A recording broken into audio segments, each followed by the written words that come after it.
साथियों, जय सिया राम। साथियों, पिछले 2 अंशों में आपने श्री हनुमान जी द्वारा माता सीता या भक्ति शांति की खोज की यात्रा में प्रथम पहाड़ पर चढ़ने का सूक्ष्म अर्थ, वानरों की सांसारिक प्यास को परहित की भावना से मिटाने के लिए विश्वास की ऊंचाई पर पहुंचकर ही सांसारिक प्यास मतलब सुख सुविधा वैभव मान सम्मान आदि की प्राप्त कर सकते हैं, और हनुमान जी द्वारा माता सीता की खोज की या भक्ति शांति की खोज की यात्रा में दूसरे पहाड़ पर चढ़ने का सूक्ष्म अर्थ, विचारों की ऊंचाई पर चढ़कर या विचारों के उच्च शिखर पर पहुंचकर अभिमान रूपी समुद्र को पार कर ही मतलब घमंड को खत्म करके ही सीता माता के दर्शन या भक्ति शांति की प्राप्ति संभव है। यह हमने जाना। सीता माता की खोज की यात्रा या भक्ति शांति की खोज की यात्रा में अब श्री हनुमान जी समुद्र पार कर तीसरे पहाड़ पर चढ़कर लंका की विशेषताएं देखी। रावण ने लंका में जो अवैध रूप से कई इकट्ठी की हुई सुंदर सुंदर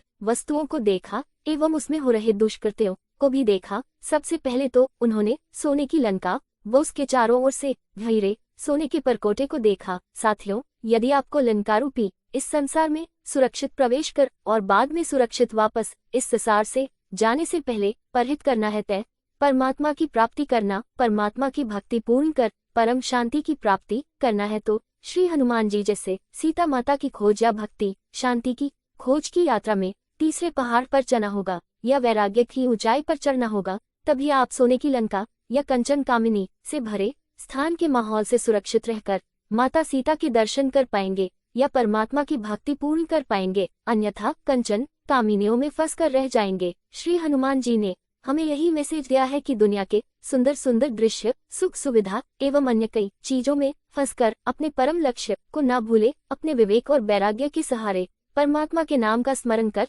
दुनिया की चकाचौंध से बचकर जीवन का उद्देश्य परमात्मा की भक्ति पूर्ण करना है, परमात्मा की प्राप्ति परहित के काम व परम शांति को हासिल करना है। जैसे हनुमान जी ने लंका में प्रवेश करने से पहले वैराग्य के उच्च शिखर पर अपने को विस्थापित कर लंका की उन सुख सुविधा मोहित कर देने वाली चीजों से अपने आप को बचाया और अंत में माता सीता के दर्शन कर भगवान की भक्ति पूर्ण की और परम शांति को प्राप्त किया। व्यक्ति के यही लक्ष्य होना चाहिए, उसका इसी पर ध्यान केंद्रित होना चाहिए। यह तभी हो पाएगा जब वैराग्य के शिखर पर अपने को ले जाओगे, जब मस्तिष्क हृदय में परमात्मा की भक्ति का ही आभास होगा तब। साथियों, जैसे हनुमान जी ने तीसरे पहाड़ पर चक्र या वैराग्य के शिखर पर पहुंचकर अपने आप को लंका से बचाकर माँ सीता के दर्शन किए या भगवान की भक्ति पूर्ण की और परम शांति प्राप्त किया, उसी तरह हम भी संसार की चकाचौंध से बचकर परमात्मा की भक्ति में लगे रहे, परम शांति की ओर अग्रसर होते रहे। इसके लिए हनुमान जी से प्रार्थना है कि आपको इस शुभ लक्ष्य की प्राप्ति में सहायता करें।